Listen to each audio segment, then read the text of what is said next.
Naam, hujambo na karibu tena ndugu mpenzi mtazamaji. Leo ikiwa ni siku ya Oktoba 29 mwaka 2025, siku kubwa mno katika Jamhuri ya Muungano wa Tanzania, ambapo kuna uchaguzi mkuu unafanyika wa madiwani, wa bunge pamoja na uchaguzi wa urais kumpata rais mpya wa Jamhuri ya Muungano wa Tanzania.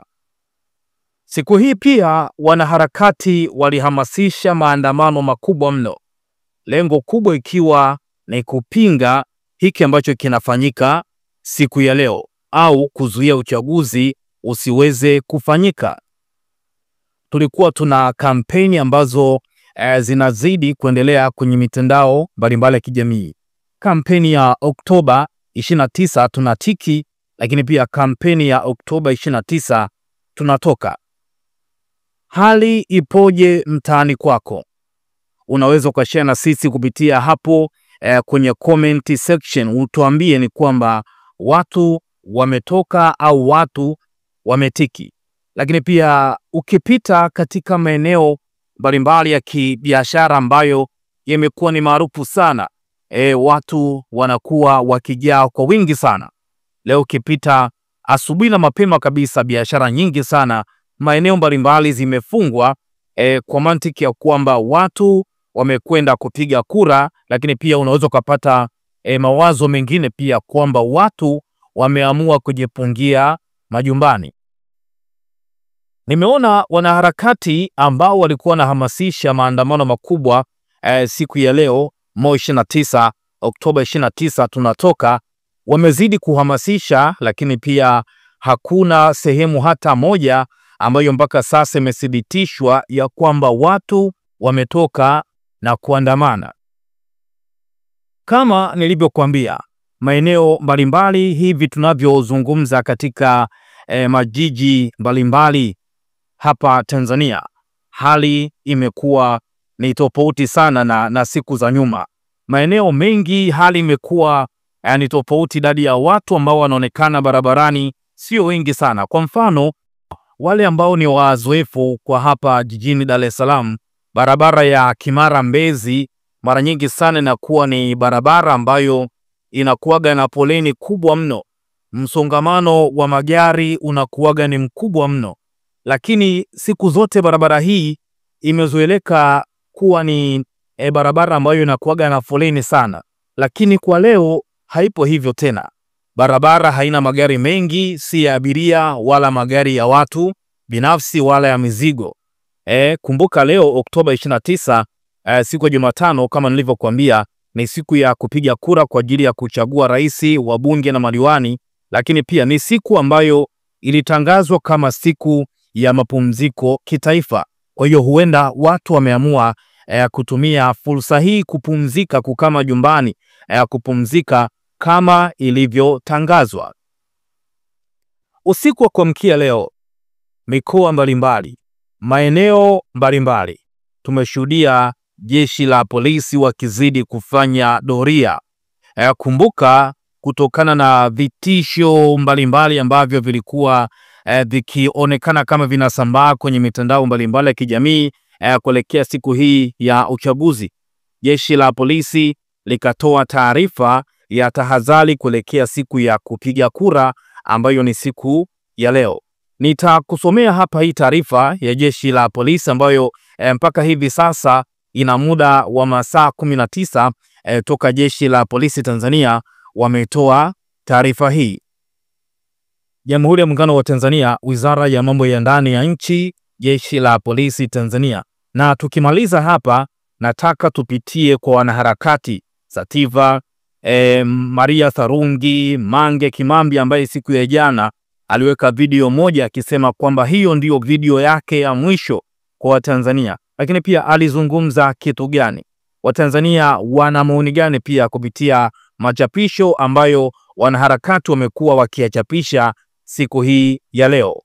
Nimeona pia mwanaharakati Malisa GJ ameandika pia mambo kuhusiana na matukio makubwa ambayo leo yalitangazwa, likiwa tukio kubwa zaidi ni la upigaji kura uchaguzi, lakini pia maandamano.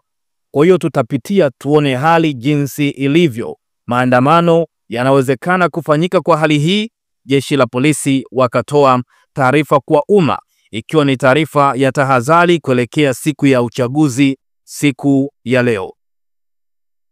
Jeshi la polisi linaendelea kuhakikishia kuwa kuna usalama wa kutosha tunapoelekea tarehe 29 ya mwezi wa 10 mwaka 2025, siku ya kupiga kura, kwani hakuna tishio lolote la kiusalama kama tulivyowahakikishia Oktoba 26 mwaka 2025. Wale ambao wanafuatilia habari zetu hapa, nilikusogezea hapa taarifa ambayo ilitolewa na jeshi la polisi tarehe 26 ya mwezi Oktoba mwaka 2025. Nadhani atakuwa unaelewa ni kitu gani ambacho jeshi la polisi wanamaanisha. Aidha, lingependa kuwatahadharisha kuwa kuna kikundi cha watu, baada ya kuona wameshindwa kuvuruga amani ya nchi yetu, wameunda kikundi cha vijana ambao wanaandaa picha mjongeo na taarifa mbalimbali za matukio yaliyotokea siku za nyuma ambayo yalishashughulikiwa na mengine ya kutunga, ili wayasambaze kwenye mitandao ya kijamii yaonekane yametokea kipindi hiki au muda mfupi uliopita. Ni jeshi la polisi, wana intelijensia wanafahamu kwamba kuna kikundi ambacho kimeandaliwa. Kikundi hicho kazi yake ni kutafuta matukio ya kipindi cha nyuma, na matukio hayo kuyatengeneza na kuyasambaza mitandaoni ili ionekane kama ni matukio ambayo yanatokea siku ya leo au muda mfupi uliopita. Mkiona taarifa kama hizo kwenye mitandao ya kijamii na baadhi ya vyombo vingine vya habari vilivyoandaliwa na watu hao wenye nia ovu na amani ya taifa letu, mtambue kuwa ni za uongo, uzushi na za kutaka kuchonganisha na kutugombanisha. Wapo pia walioandaliwa kama ambavyo baadhi wameshajitokeza kuzungumza na kutoa taarifa zenye uongo, zenye tungo tata, zenye kutaka kuleta taharuki. Pia wanakusanya matukio ambayo yalitokea nchi zingine na kuyatengeneza kwa kuyawekea sauti zenye lafudhi ya Kiswahili ili yaonekane yametokea nchini mwetu na wakati huu muhimu tunapoelekea kupiga kura. Pia wamepanga kuchukua picha za baadhi ya viongozi na kuziwekea maneno na sauti zenye matamko ya upotoshaji ili ionekane wao ndio wanayazungumza au wanayatamka wakati si kweli. Jeshi la polisi wakati linaendelea kuwafuatilia ili wawatie nguvuni kwa mujibu wa sheria. Jeshi la polisi linasema kwamba taarifa kama hizo au vipeperushi na mengine yanayofanana na hayo myapuuze, kwani yameandaliwa kwa nia ovu ya kihalifu kwa lengo la kutaka kuleta taharuki kwa wananchi. Aidha, mkitumiwa taarifa kama hizo msizisambaze, kwani kufanya hivyo ni kosa la jinai kwa mujibu wa sheria ya makosa ya kimtandao. Badala yake mzifute. Mkumbuke taarifa sahihi zinazohusu jambo lolote zinatolewa na mamlaka zenye wajibu wa kufanya hivyo. Imetolewa na msemaji wa jeshi la polisi makao makuu ya polisi Dodoma, Tanzania. Uchaguzi mkuu Oktoba 29 mwaka 2025. Kura yako ni hali yako, jitokeze kupiga kura. Hii ni kauli mbiu ambayo kupitia taarifa ambazo jeshi la polisi Tanzania wamekuwa wakitoa, basi hii kauli mbiu imeambatanishwa hapa chini siku hii ya uchaguzi kwamba kura yako ni haki yako, jitokeze kupiga kura. Sasa nataka tuanze kupitia hapa wanaharakati ambao wamechapisha taarifa mbalimbali, lakini pia nikukumbushe kwamba leo ni kumbukumbu ya kuzaliwa kwa hayati Dr. John Pombe Joseph Magufuli, wengi tulikuwa tunapenda kumuita JPM, aliyekuwa rais wa awamu ya 5 wa Jamhuri ya Muungano wa Tanzania, ambaye alizaliwa Oktoba 29 mwaka 1959 wilayani Chato, mkoa wa Geita. Kiufupi niseme kwamba leo ikiwa ni siku ya uchaguzi mkuu, lakini pia tunamkumbuka JPM. Wengi tunamkumbuka JPM Anabaki kukumbukwa kama mmoja wa viongozi wa Afrika waliokuwa na misimamo mikali kuhusu kulinda rasilimali za taifa, nidhamu katika utumishi wa umma pamoja na uwajibikaji wa viongozi. Nikukumbushe kwamba alipata sifa kubwa kutokana na misimamo yake ya kupambana na ufisadi, ya kudhibiti matumizi ya serikali na kusimamia miradi mikubwa ya maendeleo ikiwemo reli ya SGR ambayo imekuwa inasaidia kurahisisha usafiri wa watu kutoka sehemu moja kwenda sehemu nyingine. Dodoma Tanzania, Dodoma Dar es Salaam Morogoro, kutoka Dar es Salaam kwenda Dodoma imekuwa ni usafiri rahisi sana. Lakini pia mradi wa umeme wa Julius Nyerere na ununuzi wa ndege za serikali. Na miaka kadhaa baada ya kifo chake, mjadala kuhusu urithi wake kisiasa na kiuchumi bado unaendelea, wengine wakimtaja kama mwanamageuzi wa kweli, huku wengine wakikumbuka ukali wake katika uongozi kama somo la namna mamlaka ya utawala inavyoweza kutumika kwa nguvu na matokeo. Huyu ni JPM ambaye tunamkumbuka kwa kiasi kikubwa sana sisi kama Watanzania.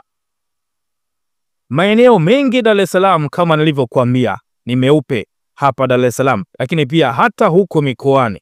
Nimejaribu kupitia baadhi ya mitandao ya kijamii na kuulizia pia huko mikoani hali ipoje. Hali idadi ya watu ambao wamejitokeza si wengi sana ambao wametoka. Huenda muda unavyozidi kwenda watu labda wanasubiria kuona hali ipoje. Ukiangalia pia polisi wakizidi kufanya doria, magari yapo yanazunguka mitaani. Kwa hiyo watu wenda wanaangalia upepo, watatoka kwenda kupiga kura. Lakini pia sijajua watu ambao walikuwa na hamasisha maandamano kwa upande wao hali ipoje. Lakini kwa hapa Dar es Salaam, hali ya baadhi ya maeneo jijini Dar es Salaam leo imeonekana kuwa kimya tofauti na kawaida. Barabara kadhaa kubwa zimekosa shughuli nyingi za asubuhi ambazo kwa kawaida huwa zinaonekana, ikiwemo biashara ndogo ndogo pamoja na harakati za abiria. Aidha, magari ya abiria maarufu kama daladala yameonekana machache barabarani, hali iliyopelekea barabara kuu za jiji kuwa na mwendo wa taratibu na usio wa msongamano kama ilivyozoeleka katika siku za kazi. Lakini pia baadhi ya wakazi wamesema utulivu huu ni wa nadra kutokea jijini Dar es Salaam, hasa nyakati za asubuhi ambapo kwa kawaida huwa na pilika nyingi za watu kuelekea kazini pamoja na mashuleni. Idadi ya watu kama nilivyokuambia, maeneo mbalimbali wanazidi kujitokeza kupiga kura, lakini idadi ya watu sio wengi. Naomba sasa tuwapitie wanaharakati hapa. Najaribu kukuhabarisha kitu gani ambacho kinaendelea siku ya leo, siku kubwa kabisa ya uchaguzi mkuu Tanzania, uchaguzi wa kuwachagua madiwani wa bunge pamoja na rais wa Jamhuri wa Muungano wa Tanzania. Mtu wa kwanza kabisa ambaye nitampitia hapa ni Malisa JJ, mwanaharakati Malisa JJ. Lakini pia kuna Cheli, huyu ni mwanadada ambaye anaishi na maambukizi ya virusi vya ukimwi. Ni miongoni mwa watu ambao alikuwa akihamasisha, lakini pia akisema leo atatoka. Amekuwa hapa akiposti video kana kwamba ametoka, na mahala ambapo yupo barabara nyeupe na watu hakuna kabisa. Kwa upande wa mwanaharakati Malisa JJ, kitu ambacho amekichapisha hapa kuhusu siku hii ya leo ambapo Tanzania inafanya uchaguzi mkuu ni hii comment ambayo moja kati ya watu ambao walikuwa wamecomment kwenye machapisho yake, ambayo inasomeka kama ifuatavyo: wanaharakati, viongozi wakuu wa vyama vya upinzani, mtusamee sana wa Tanzania, sisi kutetewa bado sana, hadi damu zitutoke ndo akili takaa sawa kwa wote. Anasema mliriziki maisha yenu kutupigania mbele ya magumu mliopitia, lakini sisi wananchi bado sana. Mpe pole Sativa, Mange, Salungi, Lissu, Heche, Roma na wengine wengi waliopoteza muda na vitu vyao kusimama na wananchi, lakini wananchi tumewaangusha sana. Inauma sana, ila hamna namna. Hata nyie wakati umefika wa kuenjoy maisha, muishi kwa amani pia. Kama mnaweza kujiunga na serikali fresh tu, na kama mtu anaweza binafsi kuishi maisha yake ya amani, basi aishi tu. Watanzania, akili zetu bado sana, acha tuendelee kuumia. Malisa akaandika hapa, big yes or big no. Watu kwenye comment wanasema nini kufuatia ujumbe wa Mtanzania kwa wanaharakati wote ambao walikuwa wanahamasisha maandamano ya kwamba Watanzania wamewaangusha, kilichobaki acha Watanzania waendelee kuumia, na wanaharakati yao wakiamua aidha wajiunge na serikali au waendelee kuishi maisha yao binafsi. Huyu wa kwanza kasema inasikitisha kweli kweli hapo kuwa labda lolote litatokea, Mungu atusaidie. Mwingine akasema hii ni big yes, akikubaliana na mawazo hayo. Lakini pia mwingine akasema mbona bado mapema na tupo barabarani, hizi jumbe zenu ndo mnavunja watu moyo mapema hii. Lakini pia mwingine akasema unakatisha watu tamaa, futa mkuu. Lakini pia mwingine akasema tunaomba mtupe hata sehemu za kukutania, maana kila sehemu wanategea basi, bora tukutane nao hapo hapo, polisi wanatusubiri, binafsi nimechoka haya manyanyaso. Huyo mwingine akasema nipo rodi Dodoma, hakuna ramani yeyote aise. Mwingine anasema kwamba tulisema Oktoba ila hatukutaja mwaka, akimaanisha kwamba walisema Oktoba lakini hawakutaja mwaka. Mwingine akasema kwamba muda bado sana, alafu haya mambo ya maandamano yako tu, sio leo wala kesho. Kaka Malisa, umekosea kuposti ujinga wa huyo jamaa, kwamba huyo jamaa akiwashauri wanaharakati kwamba Watanzania wamewaangusha, kwake anasema ni ujinga. Na mwanaharakati Malisa JJ amekosea kuposti ujinga huo. Sasa comment ni nyingi sana. Kwa upande wako wewe utuambie hiki ambacho Malisa amekiposti, ikiwa ni maoni kutoka kwa mwananchi mmoja akiwashauri wanaharakati, akiwataja kwa majina Lissu, Heche, Maria Sarungi, Mange, Sativa, ikiwezekana wajiunge na serikali, wawaache Watanzania, kwani ni watu ambao ni ngumu sana kuwatetea. Sasa ukipita hapa kwa Maria Sarungi, kwa upande wake nimeona hapa amechapisha Watanzania wanazungumza nini kuhusu maandamano. Amechapisha hapa jumbe mbalimbali ambazo watu wamekuwa wanaziposti huko kupitia mtandao wa X, na ameandika hapa ingeni Twitter, X na VPN, tunatoa huko taarifa wapi pa kukutania, shida hamjui pa kwenda, hakuna magari wala polisi wa kutosha, vifaru visiwatishe, nendeni maeneo ya Ubungo, Posta, Kariakoo, someni hapo. Zero Channel inakuja pia, tukishinda hofu tunamaliza, #Oktoba tunatoka. Sasa kwenye hizi jumbe ambazo ameziposti hapa kutoka Twitter ni wanataja maeneo ya kukutania. Huyu anasema Watanzania wote twendeni mjini, wengine tufike Ilala, wengine Kariakoo, wengine Posta na Magomeni. Haya maeneo ni rahisi kwetu kuungana. Mwingine akasema kwamba hapo Ubungo kuna gari moja tu la maji washa, ndani lina askari wawili tu. Nimetoka Kibamba mpaka hapa hakuna polisi kabisa, walikuwa wanatupiga mkwara, lakini ni kama walitamani tuandamane. Pale Kimara Terminal pia kuna gari moja la JWTZ lina wanajeshi 7 tu, na kifaru kimoja nimekutana nacho kituo cha Ubungo Kibo. Wananchi tumeingia uoga sana. Mwingine akasema kutoka Sinza mpaka Posta huku kweupe, hakuna gari ya polisi hata moja, zaidi ya pale Ocean Road na ina askari 3. Hata traffic polisi hamna Bituoni, nako ni kweupe, wapiga kura pia hamna. Mwingine akasema na shauri hivi, mfano kwa wadau wa Mwanza tukutane Nyegezi, kwa upande wa ukanda huko Buhongwa, lakini pia nasema ukanda wa Kisesa wakutanie Ugoma sijui, lakini pia upande wa Ilemela wakutania maeneo ya airport, na kwa upande wa Dar es Salaam ukanda wa Kigamboni wakutanie Darajani Feli, upande wa Mbagala wakutanie Lange Tatu, upande wa Temeke wakutanie Mwembe Yanga, Kinondoni au Mikocheni wakutanie Moroko. Ukanda wa Mbezi, Kibamba, Kimara, Ubungo wakutanie Kimara Mwisho. Segerea, Kinyerezi, Buguruni wakutanie Buguruni. Ukanda wa Gongo la Mboto, Kitunda, Kivule wakutanie Banana. Hizi ni jumbe ambazo ameziandika hapa mwanaharakati Malisa. Kwa upande wa Sativa yeye anasema nini? Sativa amekuwa attacked sana akaunti zake tangu jana, amekuwa kilalamika kwamba akaunti zake zinafungwa, lakini pia amekuwa akipata backup na watu wana follow kwa wingi sana. Najiuliza nguvu ambayo Sativa anaionyesha. Ujumbe wake wa mwisho hapa alipiti na Twitter, ameandika ukombozi wa hili taifa kutoka mikononi mwa wakoloni weusi ni siku ya leo. Usirudi nyumbani kama taifa halijakombolewa, tutakuwepo. Lakini ameweka hapa hashtag ya ukombozi day, hashtag hii tutakuwepo. Hapa kaandika pia kama uko mitaa ya Mbezi, Kimara, Ubungo, sogea karibu na kanisa la Gojiboi, tuko hapa kuongeze nguvu tutoke.